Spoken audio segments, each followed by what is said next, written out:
Hello everyone, I'm Stewart Heath, CEO and founder of Harvard Grace Capital, with rule number 5 in our 10 rules for investing in real estate.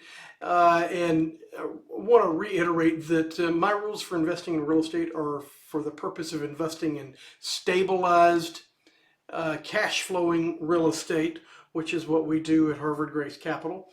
And so today's rule is called the maximum LTV should be 70%. LTV stands for loan to value. That talks about how much debt you want to put on the property. Now, debt is a very key component to maximizing your value in real estate.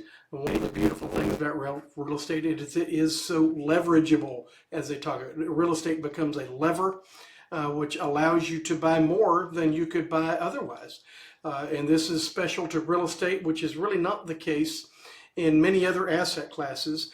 In the stock market, you can do a margin loan on your account, usually for up to half the value of your account. However, if you got a stock market swing and that value plummets, knock, knock, knock on the door comes the broker wanting you to true up the value of the account because they don't ever want to be more than 50%.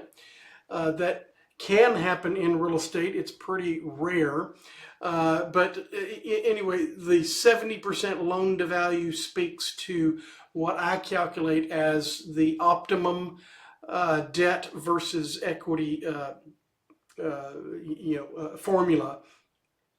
And that does not mean that you just put 30% in if you're borrowing 70%, because that just speaks to the down payment. One must have reserves, I say 12 months of reserves in the account on the side to carry the property in case there's a short-term hiccup, or in the case of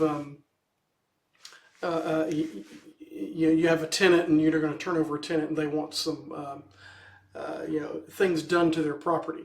But 70% to me, it creates that optimum amount.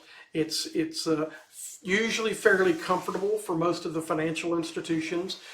Pushing up to 75% is a little less comfortable, but 70% is very conservative. Banks will go from time to time. They'll go from 60% to 65%. 70% is a nice, comfortable place it should be for most lenders, because generally the value of that real estate's going to go up over time. 70% also gives you plenty of cash flow.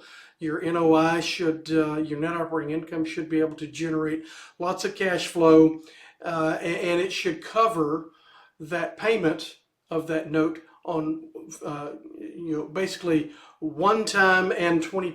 1.2 times debt service coverage is what that's called. Sometimes banks want a little bit more, sometimes they want a little bit less.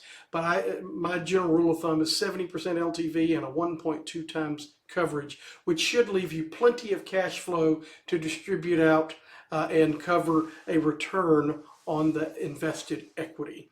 Would love to hear any questions about this.